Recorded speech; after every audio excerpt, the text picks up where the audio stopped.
Hola a todos, bienvenidos a este primer curso, esta primera clase del curso de procesamiento digital de señales.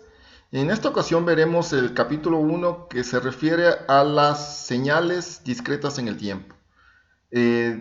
Básicamente habrá los fundamentos alrededor de estas. También hay una motivación de qué es el procesamiento digital de señales, las necesidades de hacerlo, las ventajas, las desventajas, como verán en la presentación siguiente. Para ello haré la siguiente presentación, la siguiente clase a través de este PowerPoint que ustedes en este momento van a ver.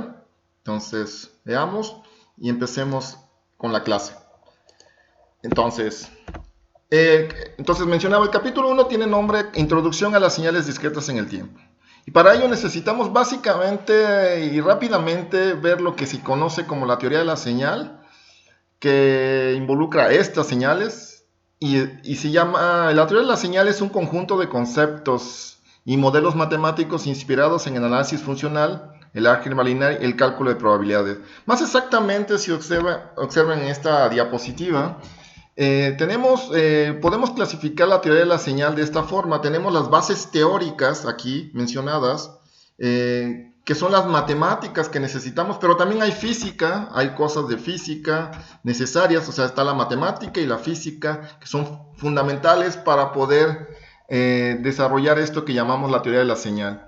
Entonces, para mí de las cosas que es fundamentales en las comunicaciones, por ejemplo, yo siempre he dicho que la parte fundamental para cualquier persona que estudia telecomunicaciones, pues es básicamente tener una buena base teórica alrededor de probabilidad, además evidentemente de álgebra lineal que ustedes ya conocen, pero hay unas cosas que son diferentes, que son de la generalidad de los ingenieros, es la probabilidad y sobre todo lo que llamamos los procesos estocásticos. Quizás lo hayan visto o no lo hayan visto todavía, pero en su momento es la parte fundamental para poder estudiar adecuadamente los sistemas de telecomunicaciones, sobre todo las señales reales en los sistemas de comunicaciones y las interferencias como el ruido, ¿no?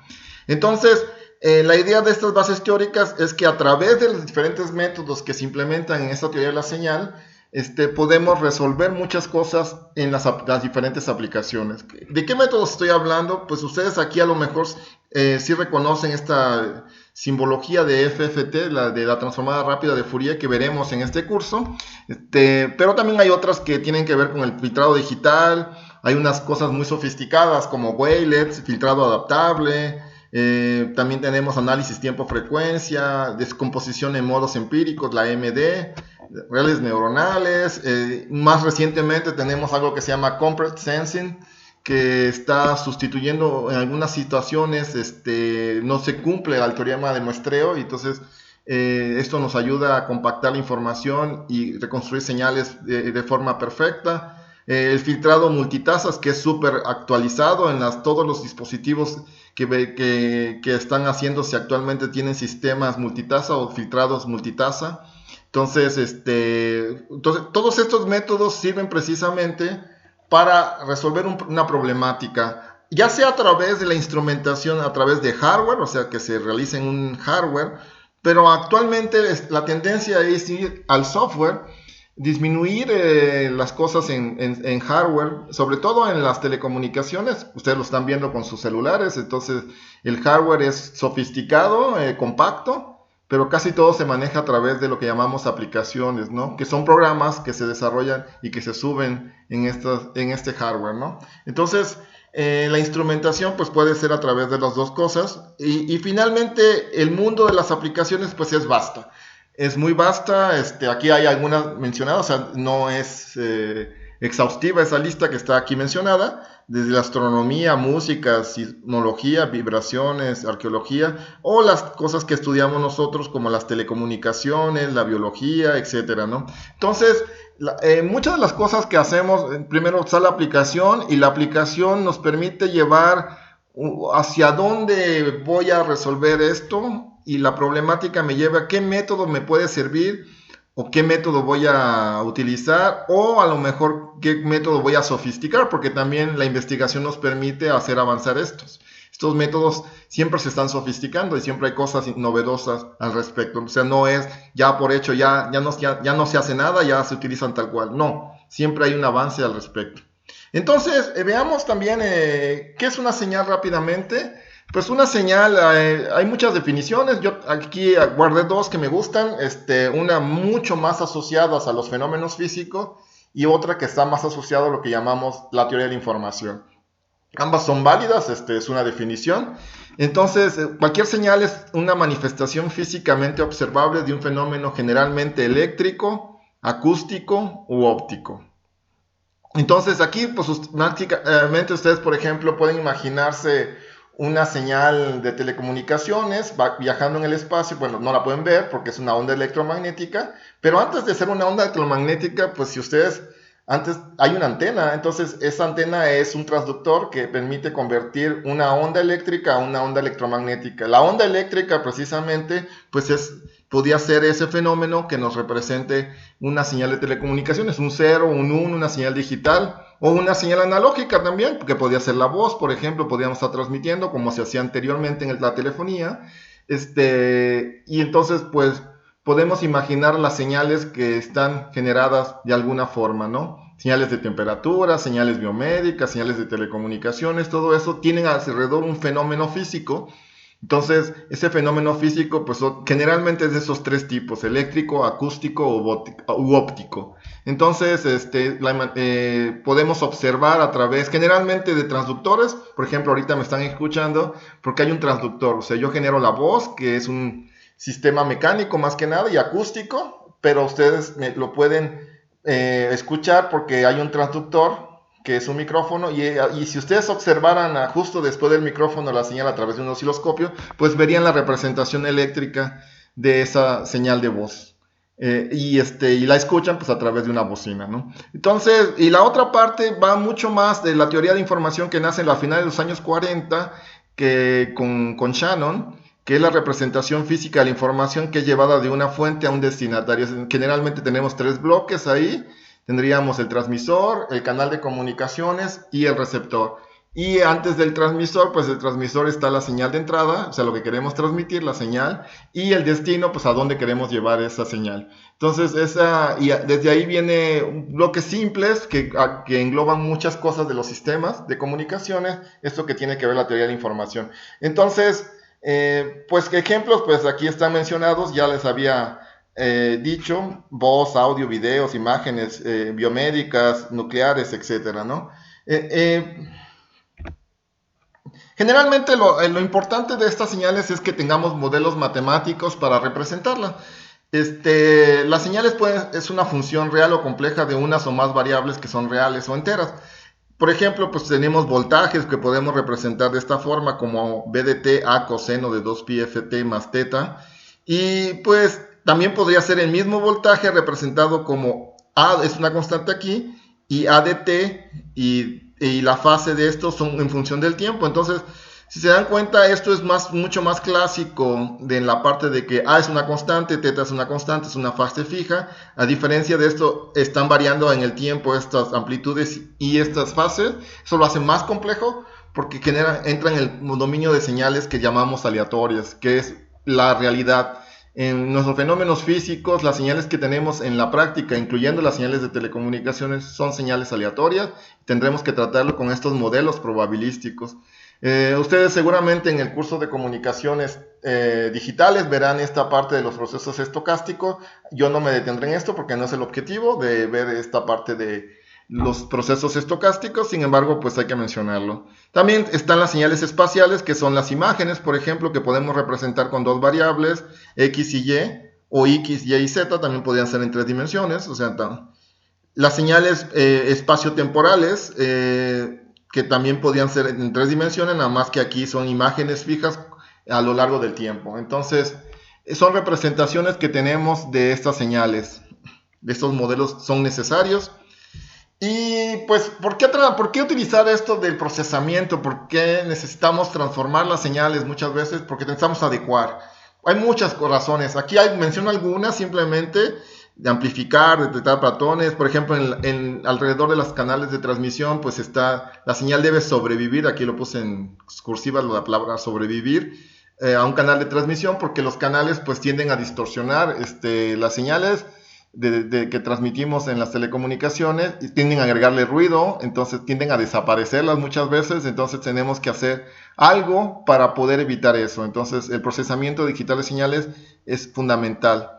Deshacer las distorsiones, compensar las deficiencias, pero y así, y para eso necesitamos evidentemente métodos, modelos, para simular canales. Y yo quisiera detenerme más en esta parte, simplemente para mencionar que en el caso de las señales que nosotros manejamos, yo podría decir, ¿en dónde se utiliza el procesamiento digital de señales?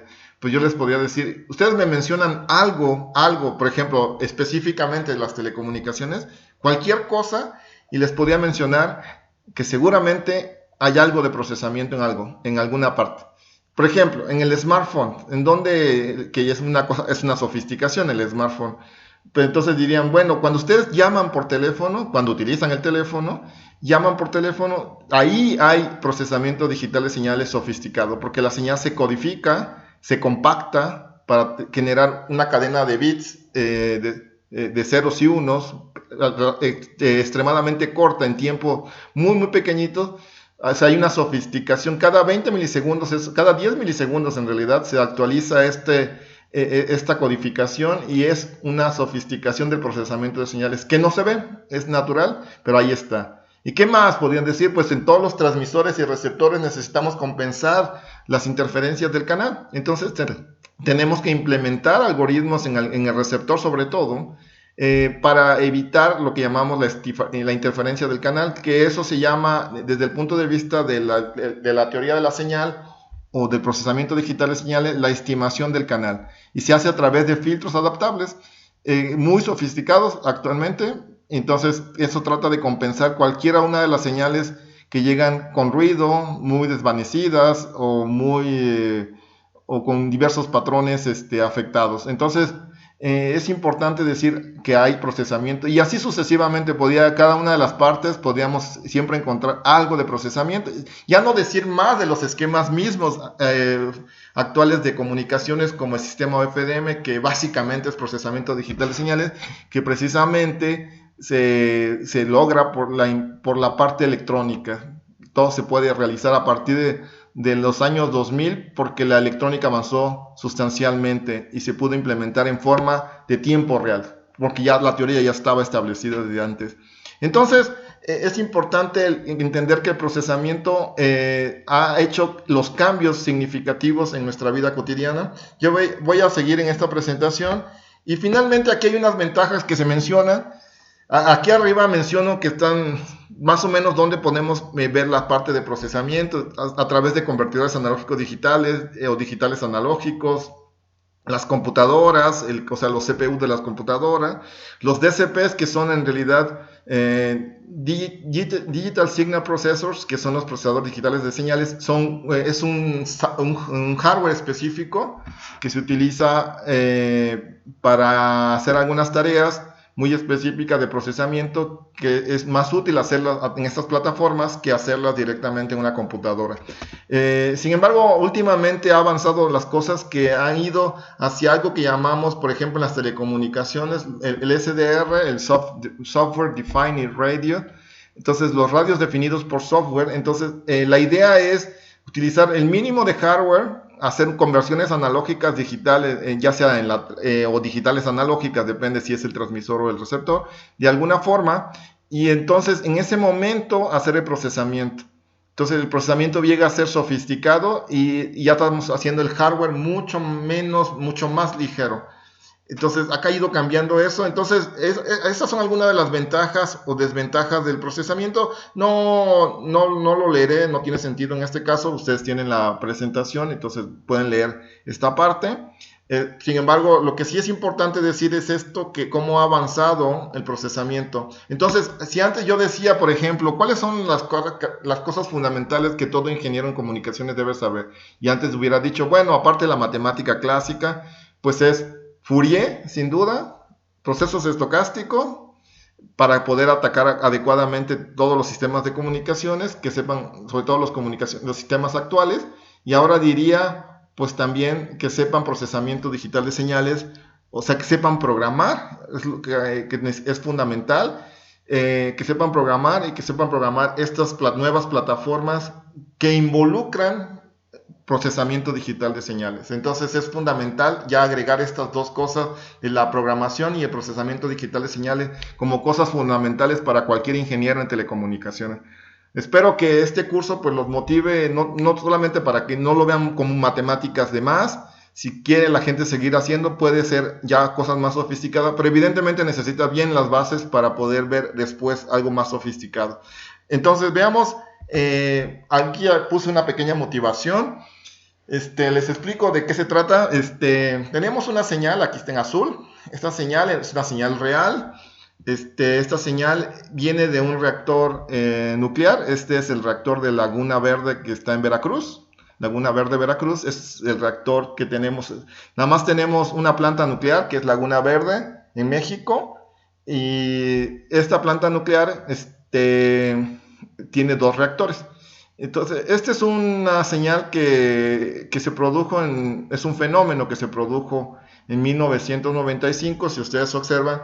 Normalmente el reactor debería estar actuando como está en la parte roja, así alrededor de una que llamamos la potencia nominal. Entonces aquí estaba al 36% de la potencia nominal, o sea, normalmente tiene una potencia de trabajo para que el reactor se mantenga estable y produzca electricidad. Entonces está esta parte y aquí pues podríamos decir que el reactor estaba eso.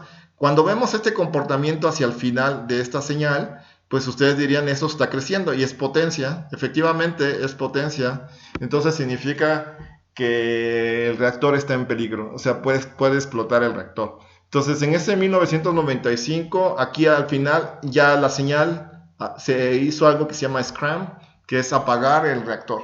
O sea, aquí no es como un switch, nada más se apaga y ya se deja ahí y se vuelve a prender. Entonces aquí en aquel entonces le costaba 20 millones de pesos por día a la CFE mantener el reactor apagado. Entonces no es un switch, simplemente. Entonces es fundamental tener algoritmos que nos permitan hacer la monitorización del reactor y poder evitar este tipo de cosas. En aquel entonces Laguna Verde no tenía, aunque no lo crean, no tenía un sistema de protección para evitar ese tipo de señales. O sea, los operadores veían que estaban ya en ese caso pues en rojo, digamos que estaba en alerta el reactor, entonces tuvieron que apagarlo. Desde entonces se puso un algoritmo que evitara que este tipo de inestabilidades, que así se les llama, ocurrieran en el reactor, en el núcleo del reactor. Lo que sí es importante decir en ese entonces es que el reactor nuclear, o sea, todos los reactores nucleares en el mundo que se llaman BWRs, de Boiling Water Reactors, o sea, reactores de agua en ebullición, estos que son la mayoría de los reactores nucleares que hay en el mundo, de ese tipo, la nueva generación de reactores todavía no ha salido. Estos reactores tienen adentro de las cámaras de fisión nuclear, que es una fisión nuclear, en realidad es lo que pasa, tienen unos pequeños sensores que captan esos neutrones y miden de alguna forma, es un transductor y te da este valor de potencia y lo pone aquí en valor de potencia y es una señal eléctrica que podemos visualizar clásicamente. Entonces, el reactor de Laguna Verde tiene 96 sensores de esto. Entonces, había 96 señales de estas analógicas en aquel entonces, todas eran analógicas. Entonces, pues con una digitalización se obtiene esta señal que podemos visualizar. Pero nada más es las únicas señales que tiene uno acceso. Entonces, a partir de ahí uno tiene que decidir si el reactor está en estado estable o en estado inestable.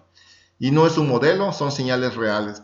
Entonces, si uno hace cosas muy básicas sobre esta señal, pues aquí puse como 3 ventanas de tiempo, seleccioné 3 estados de tiempo. Aquí en esta parte que era hasta los 200 segundos y después alrededor de 300 a 250 o 200 hasta 350, y ya de ahí selecciono otra ventana pequeñita que hasta eso observan aquí los valores de potencia. Y aquí está un poquito el zoom, y aquí está, aquí se ve claramente cómo está el reactor. No se parecen en nada las señales. Aquí prácticamente ustedes ven una senoide, efectivamente, y ese es un problema que ahorita les comentaré, que está asociada a la inestabilidad de este reactor.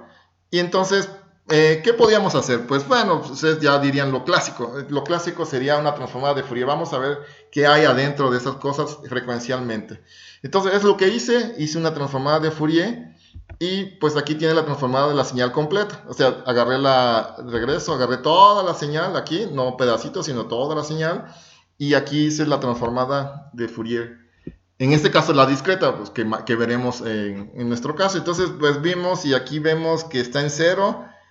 No se ve gran cosa, dicen ustedes. Bueno, cero, si la componente en cero significa una componente de DC. Entonces, si regresamos, pues la componente de DC, pues es que es esta señal, en realidad no está alrededor de cero, sino está alrededor de una cierta potencia que es como 35, 36, por ahí está 35, el porcentaje, ¿no? Entonces, es una constante que está aquí alto o largo, pues entonces que es significativa. Entonces la señal tiene un nivel de offset nada más. Entonces esa no es significativa, realmente lo importante es el comportamiento alrededor de ese offset.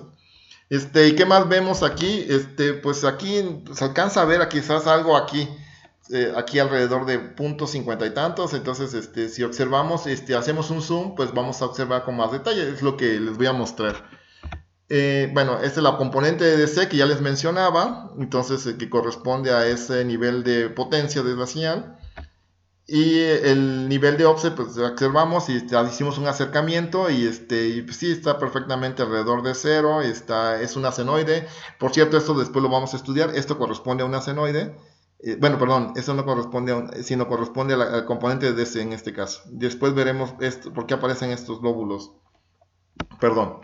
Entonces, y aquí después, si nos acercamos aquí en esta parte de la transformada, alrededor de punto 5, tenemos, si se observan bien, aquí hay un pico y aquí hay un pico. Entonces, si ustedes recuerdan, dos impulsos colocados a la frecuencia positiva y negativa corresponden a la frecuencia fundamental de una señal senoidal, seno o coseno.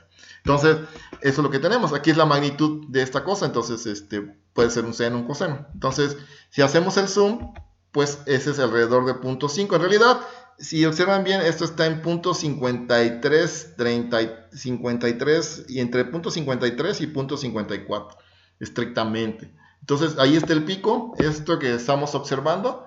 Entonces, ahí tenemos una senoide alrededor de punto 5. Entonces, si observamos, después, si observamos en 1, que sería el armónico de este punto 5, pues no se ve gran cosa ahí. Y si acercamos, pues no se ve gran cosa. Entonces, no es evidente encontrar este armónico alrededor de un Hz.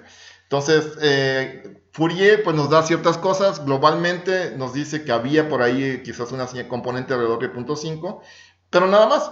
Entonces, ¿y dónde está esa componente de punto 5? ¿Y dónde está esto? Pues es mucho más evidente cómo se hace actualmente el procesamiento. Entonces, esa transformada discreta de Fourier no es suficiente para darnos más información de cómo se está comportando esta señal inestable. Entonces, ustedes si agarraran así la señal, pues necesitarían, esa señal tiene casi 700 segundos, o sea, son muchos minutos, o sea, ya hubiera explotado el reactor si ustedes terminan haciendo el procesamiento. Entonces, la idea no es que explote el reactor, sino que antes de que ocurra la inestabilidad, ustedes digan que hay una inestabilidad. Entonces, para ello hay otras técnicas que se utilizan más sofisticadas, y en las comunicaciones últimamente está siendo gran utilizado, sobre todo en los nuevos estos dispositivos SDR. Lo primero que despliegan es lo que les voy a mostrar, lo que se llama un espectrograma, que en realidad lo que tenemos aquí, lo que está en azul, esto que está aquí esta es la representación. Tenemos una nueva representación que es el tiempo y la frecuencia. Ya no es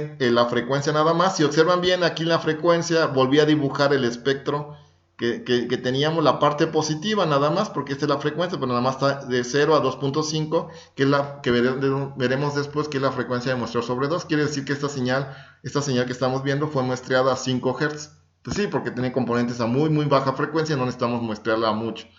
Entonces, si observan la componente de DC que era aquí, y de aquí estaba la componente de puntos 50 y tantos, y aquí está el doble de eso que aquí puse. Entonces, si ustedes observan, esto es lo que nos permite tener aquí el tiempo, tenemos la señal, y a lo largo del tiempo podemos ver, calculando de alguna cierta forma, esto por ventanitas en realidad de tiempo, como dibujé aquí, calculamos el contenido del espectro, es decir, hacemos la transformada discreta y lo hacemos recorrer a lo largo del tiempo. De esa forma podemos observar mucho más interesante el comportamiento que tiene esta señal. Y si observan bien a este comportamiento que es el peligroso, que es la senoidal alrededor de 0.5, que es 0.54 casi, entonces si se dan cuenta se vuelve más rojo, quiere decir que es más intensa la señal. Azul o amarillo, azul es muy menos intensa y rojo es lo más intenso en la escala de colores que estoy utilizando. Entonces quiere decir que aquí aparece la senoidal claramente, si lo ven aquí, pues aquí estaba lo que les había mostrado.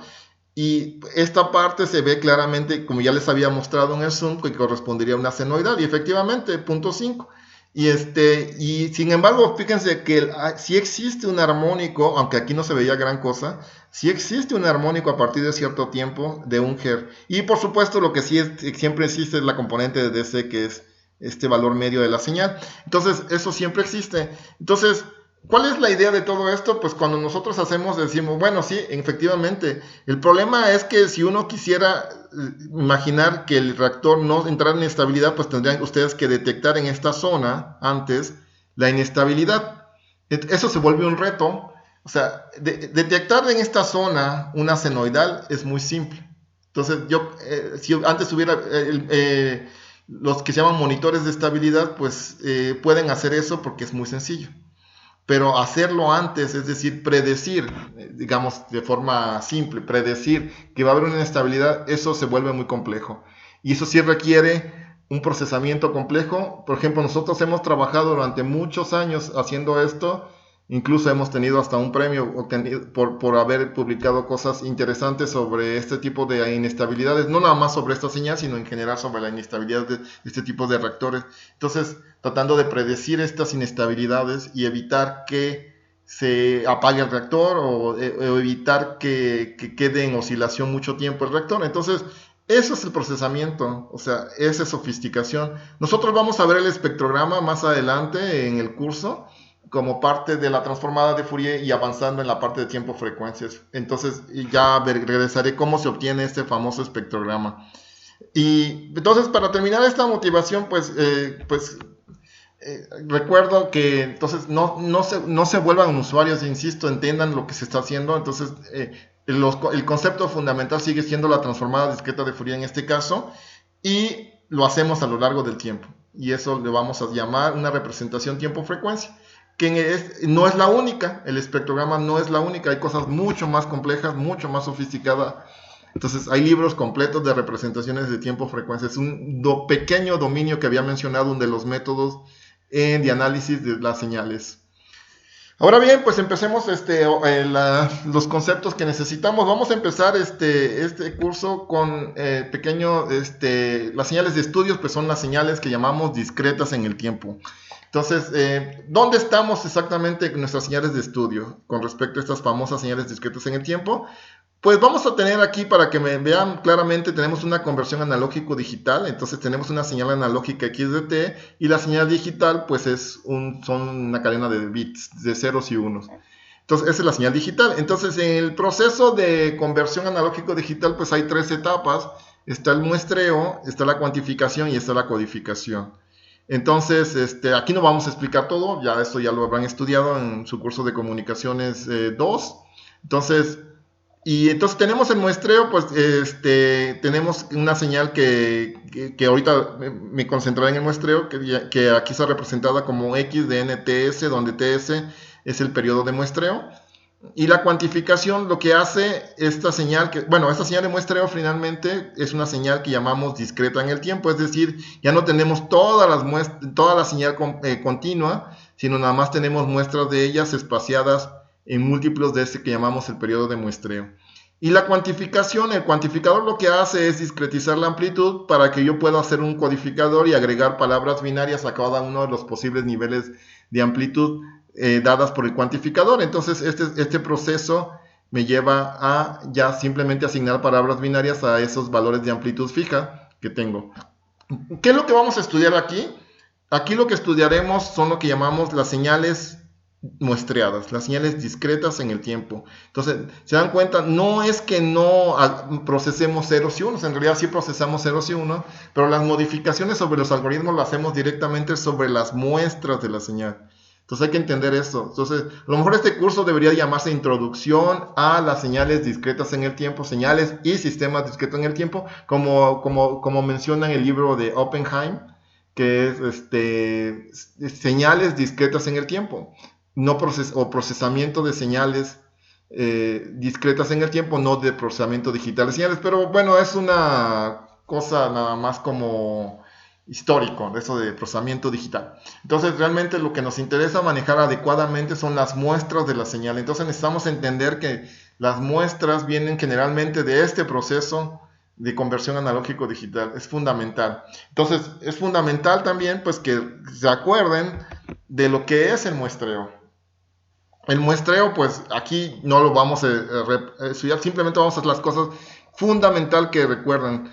Tenemos una señal analógica y tenemos finalmente la señal que está aquí representada como señal muestreada. Entonces, para un muestreo ideal, lo único que hacemos es tener la señal analógica X de t y multiplicarla por un tren de impulsos que aquí está representado como S de t. Y ese tren de impulso está espaciado, el periodo de muestreo que está representado como 1 entre f de s, si aquí está indicado perfectamente. La frecuencia de muestreo es el inverso del periodo de muestreo. Entonces, este periodo de muestreo, entonces este es el espaciamiento que tenemos de este tren de impulso. Este es un modelo de muestreo, por supuesto, ideal. Y lo que pasa es que ahora ya no tenemos la señal analógica, sino su envolvente. Y el tren de impulsos ahora sigue ese envolvente nada más. Y los espaciamientos están dados cada tiempo de muestreo. Entonces tenemos una señal que se llama discreta en el tiempo o la señal muestrada que está aquí representada, que ya les había dicho que era XNTS. Entonces, esas son las muestras de la señal y esas son lo que nos interesan. Entonces, si hacemos desde el punto de vista de Fourier, pues tenemos una señal X de t y tenemos el espectro de la señal, la transformada de Fourier de la señal, que podría estar de cualquier forma.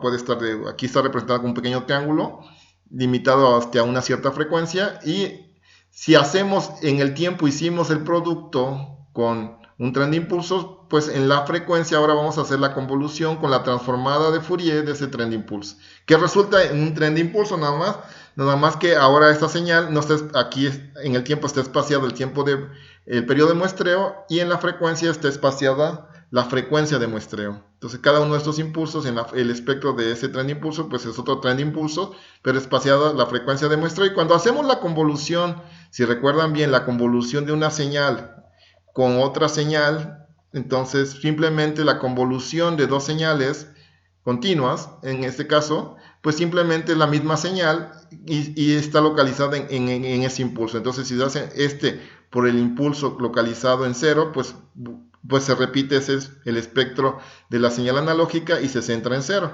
Y ahora el espectro, ahora bien, si hacen la convolución con el impulso que está centrado en la frecuencia de muestreo f de s, pues simplemente el espectro de la señal original va y se centra en esa frecuencia de muestreo como está indicada aquí. Y así, la siguiente que está en 2FDS, pues se centrará en 2FDS y así. Entonces, lo que pasa cuando la señal muestreada que tenemos aquí de XNTS, su espectro, o sea, su transformada de Fourier, que está representada como de esta forma, pues es simplemente el espectro de la señal original, simplemente replicado hasta el infinito, pero centrado en múltiplos de la frecuencia de muestreo. Entonces, eso es lo que pasa con el muestreo, ¿no? Con el espectro. Entonces, es importante que se acuerden de esto porque lo utilizaremos posteriormente. Entonces, para que se acuerden bien, y aquí lo puse, les pongo un ejemplo de una señal real. Es una señal de voz, más o menos. Entonces, esta señal de voz es una señal aquí y que tiene un espectro aquí que está fijo. Si se dan cuenta, el espectro, pues en realidad, si observan bien, bueno, aquí no puedo hacer un zoom, pero Si observan aquí todavía hay componentes muy pequeñas, pero vamos a obviar que esas componentes las obviamos, las filtramos incluso para nada más limitar la señal a una banda que esté entre 0 y la frecuencia F max, una frecuencia máxima entre 0. Recuerden, el espectro está centrado en 0 y por la representación matemática de Fourier con una señal real cumple lo que se llama la simetría hermitiana. Entonces la magnitud es simplemente la de las frecuencias positivas es idéntica a las frecuencias negativas, pero recuerden que es un modelo, no hay frecuencias negativas, tenemos solamente frecuencias positivas. Entonces, pero en el modelo tenemos que considerarlo, ¿no? En Fourier. Entonces no se les olvide, existen las frecuencias negativas. Entonces el espectro va de menos la frecuencia máxima a la frecuencia máxima que está contenida en esta señal, que está aquí más o menos, aquí lo puse en este valor. Entonces, lo importante aquí es que si la señal es muestrada adecuadamente, si regresamos, muestrada adecuadamente significaría que ustedes utilizaron una frecuencia de muestreo adecuada, de tal forma de que los espectros, las réplicas de estos espectros no se traslapen. Entonces, para eso necesitan cumplir con lo que se llama el teorema de muestreo. Y si observan bien el teorema de muestreo, para que no se traslapen esas réplicas, tiene que ser la mayor o igual que 2 veces la frecuencia máxima contenida en la señal, que aquí está indicada. Entonces, esta frecuencia es fundamental conocerla y para aplicar el teorema de muestreo. Entonces, tenemos la frecuencia máxima mayor o igual 2 veces esa frecuencia máxima. Ese es el teorema de muestreo. Y si aplicamos correctamente, si hacemos que sea mayor, entonces, pues si observan bien, aquí esto sería mayor que 2 veces esa frecuencia máxima. Por eso está el espaciamiento claramente indicado. Aquí termina la frecuencia máxima y acá tendría también la frecuencia FDS menos la frecuencia máxima. O sea, se repite el espectro centrado en múltiplos de la frecuencia de muestreo de aquí hasta el infinito, y lo mismo pasa en la parte negativa. Entonces no se traslapan los espectros, es fundamental esto. Entonces esto tienen que acordarse perfectamente. Entonces se tiene que saber la frecuencia máxima para poder utilizar adecuadamente el teorema de muestreo. Entonces tenemos esta cosa, pero ¿qué pasa si no se cumple? Bueno, aquí arriba repetí lo del que se cumple adecuadamente, es la primera gráfica que la anterior. Cuando es igual, cuando es igual a 2f máxima, pues están en el límite. En realidad, si observan bien, en el límite están, en el límite están los espectros. Entonces estamos hablando de que estamos muestrando a la tasa de Nyquist o razón de Nyquist, cuando es 2 veces la frecuencia máxima. Entonces los espectros se están tocando, pero no se están traslapando, o sea, están justo uno al lado de otro, como se ve aquí. Sin embargo, cuando no se cumple el teorema de muestreo, pues lo que va a pasar es que los espectros empiezan a traslapar. Aquí, como pueden ver, entonces estos ya están traslapados. Entonces estamos modificando el espectro de la señal muestreada, entonces de la señal original, perdón.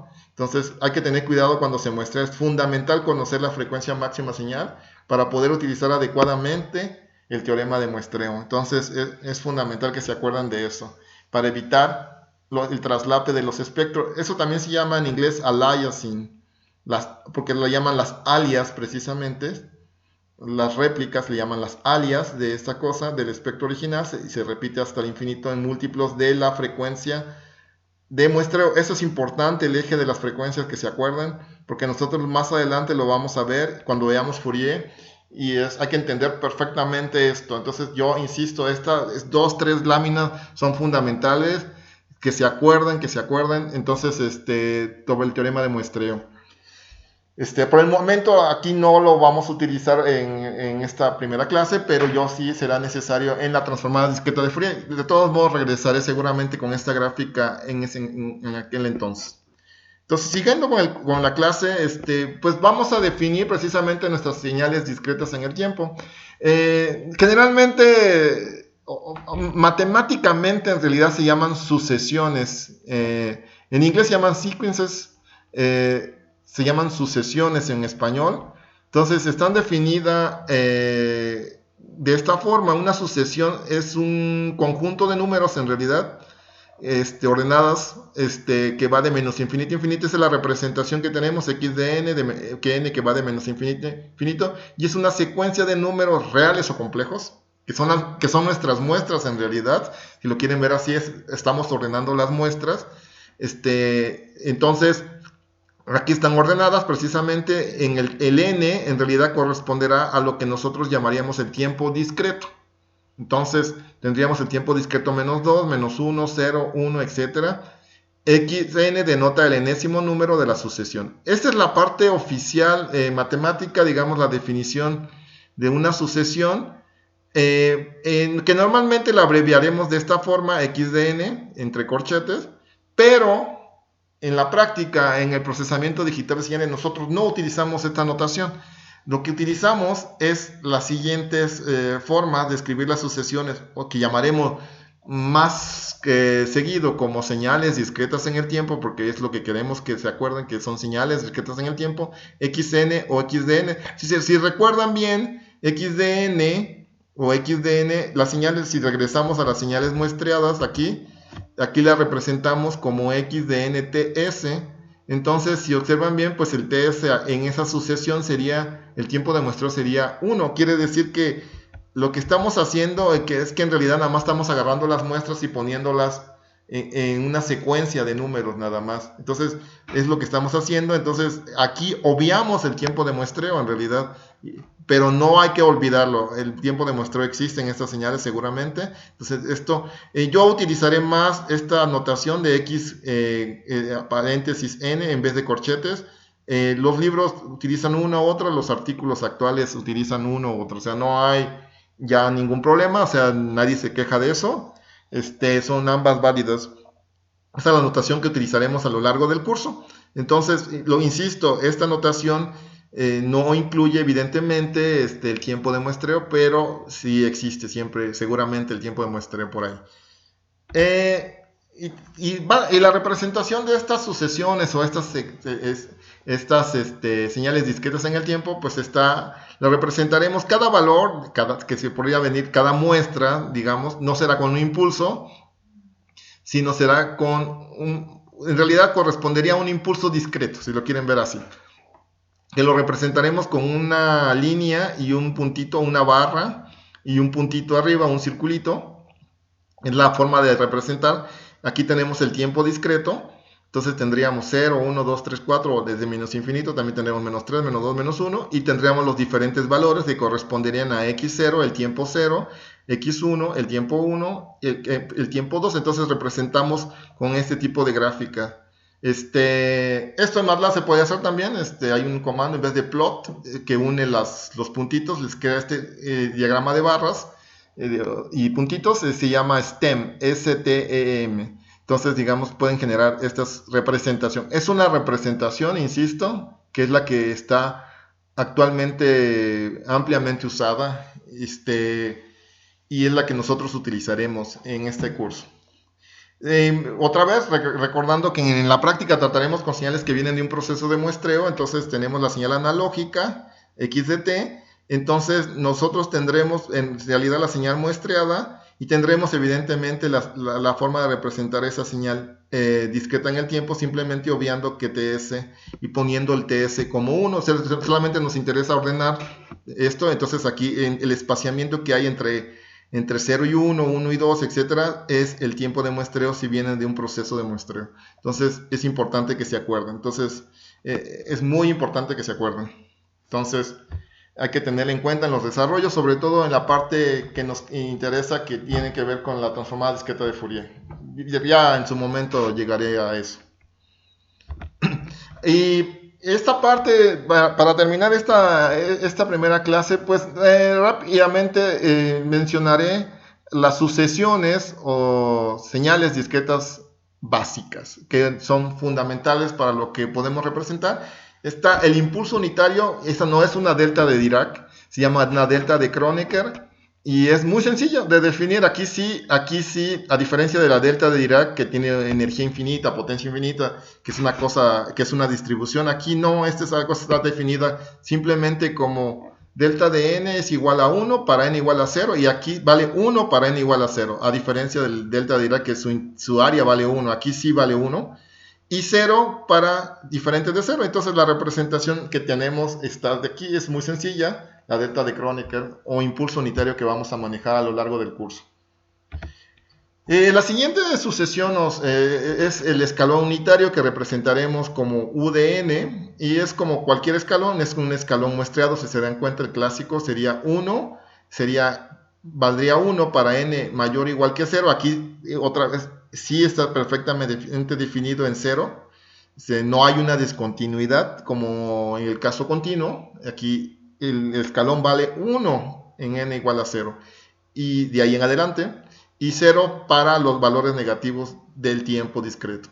Entonces hay que entender, se ve más sencillo, en realidad, sí se ve más sencillo que con respecto a la parte analógica en esas definiciones del escalón y del impulso unitario.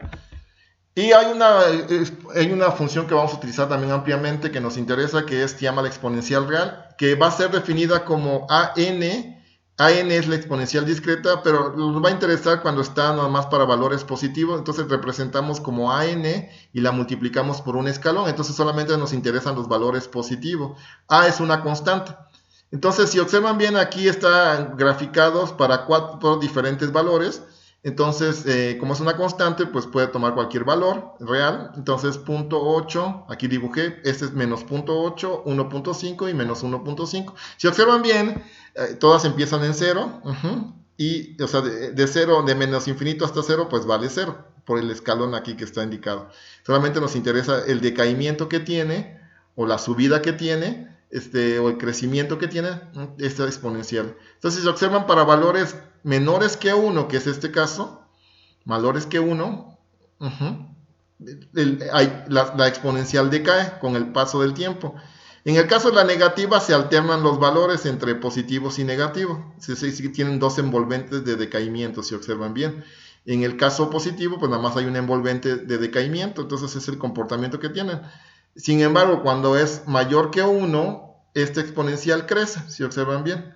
Ya sea crece con valores positivos o ya crece si tiene a menos 1 a la 5 a la n, menos 1.5, perdón, a la n. Entonces las envolventes de crecimiento pues se alternan en este caso los valores de esa que sigue la envolvente, ¿no? Entonces las sucesiones son diferentes. Entonces nosotros estaremos más interesados en estas dos sucesiones, en las sucesiones que tienen valores estrictamente menores que 1, porque son las que nos van a estar asociados en los sistemas que llamaremos más adelante estables.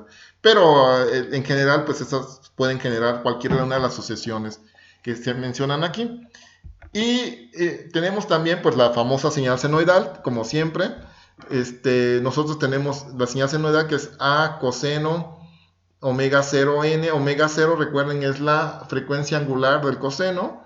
Que también lo podemos representar como la frecuencia de oscilación a través de la relación que existe entre ambas, entre 2πf0 de n, y aquí está mencionada, la frecuencia angular pues está en radianes por segundo y la frecuencia f0 pues está en hertz, y están ligadas por lo que ya les mencionaba. Entonces aquí está representada para una frecuencia omega 0 igual a 0.4 y la amplitud pues la puse en 1 y aquí ven pues una señal senoidal, claramente unas sucesión senoidal o sinusoidal, que es como está escrito en el diccionario de la Real Academia. Pero pues, normalmente manejamos senoidal, cosenoidal o en general senoidal. Entonces, ¿está claro? Y finalmente, para terminar esta primera clase, recordemos que en los casos prácticos tenemos señales reales. Estas sucesiones son el resultado de un muestreo, como ya mencioné. Veamos el caso de una señal senoidal. En caso de una señal senoidal, pues tenemos esta señal x de t, a coseno, y aquí puse la frecuencia angular omega 0 en mayúscula, porque esta es la señal analógica. Es nada más para no confundir con la que mencioné, la señal discreta en el tiempo. Entonces, y aquí sería a coseno 2πf0t, que es la señal analógica. ¿Sí? Entonces, tenemos que la frecuencia de muestreo es el inverso del periodo de muestreo y tiene que cumplir la condición de que tiene que ser mayor o 2 la frecuencia máxima en la señal. Esta frecuencia máxima, esta nomás tiene una componente que es la fundamental y es su frecuencia máxima. Entonces, el teorema de muestreo pues es muy sencillo, tiene que cumplir que sea mayor o igual que 2 veces esa frecuencia fundamental que es F0, ¿no? Entonces, así se cumple el teorema de muestreo. Entonces, los instantes de muestreo, pues lo ponemos simplemente sustituyendo t en t minúscula esta por n t mayúscula s. Entonces, sustituyendo esta t aquí, sustituyendo esto aquí en la t, tenemos x de nts. Y sería, pues aquí sustituyendo, sería simplemente, si observas bien, este coseno de omega 0 nt s a coseno de 2. Aquí, aquí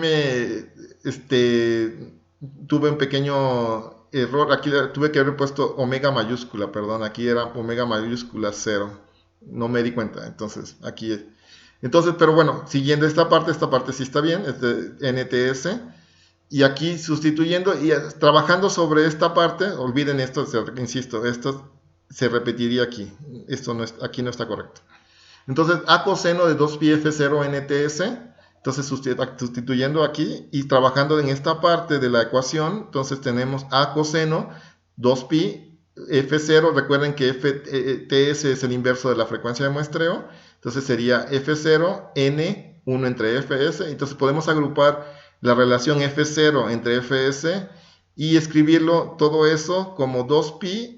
Y todo eso sería n, si se dan cuenta, y todo esto que está aquí, todo 2pi f0 entre fs, podía ser un omega 0. ¿Ok? Y eso, quitándole eso sería la señal discreta en el tiempo, si se dan cuenta.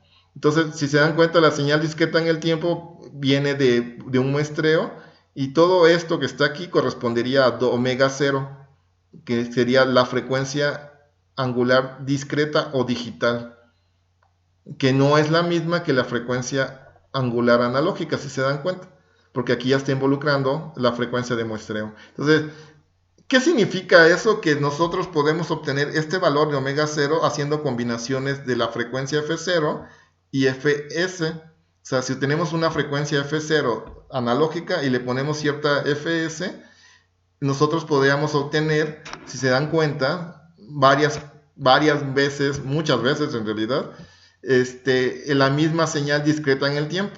Entonces nos darían la misma sucesión. Entonces las muestras que están aquí indicadas pueden venir de diferentes procesos de muestreo en realidad, o de diferentes procesos de muestreo y de diferentes FDS, F0 podrías venir hasta incluso. Pero si pongamos nada más que vengan de la misma F0 pero diferentes muestreos, quiere decir que es muy interesante. Entonces, veamos que aquí el ejemplo que aquí está. Aquí puse una señal discreta que es 0.6 pi n, que está en rojo, es la señal discreta, la dibujé tal cual para cada n. Entonces, aquí NTS está indicado, entonces digamos que si observan bien, aquí ya está indicado NTS, entonces para que no se confundan, porque ese es el entero 1, pero en realidad, pues como tengo que representar la señal muestrada, por eso puse NTS aquí. O sea, 1 por el periodo de muestreo. La diferencia es que aquí sí tengo que considerar el periodo de muestreo. Si no, no funcionaría. Pero eso sería la señal 0.6 pi n. Y si observan bien, en azul está la señal analógica que está en 3G y la señal analógica en 7 está en amarillo. Y ambas señales nos dan exactamente las mismas muestras. Entonces es interesante cómo podemos representar a partir de la sucesión. Pueden venir de diferentes cosas de muestreo. Entonces hay que tener en cuenta eso. Y bueno, aquí hay una pregunta que a lo mejor sería interesante que respondieran. ¿Cuáles fueron las frecuencias de muestreo utilizadas? Pero lo que quiero decir es que hay que entender que esas representaciones que hay que cuando tenemos ya directamente escrita la señal discreta en el tiempo, puede originarse de múltiples señales analógicas. En realidad no tenemos única representación. Entonces hay que tener cuidado en ese caso. Nada más cuando manipulemos eso, entonces tendremos las sucesiones básicas de esta forma. Y bueno, y con eso concluyo esta primera clase. Ya estaremos con respecto a, veremos más adelante, seguiremos avanzando. Aquí simplemente hubo una idea de presentar las sucesiones que serán de utilidad para nosotros. Y en la siguiente clase empezaremos a manipular esas señales discretas en el tiempo y así avanzaremos. Entonces, pues les agradezco su atención y hasta luego.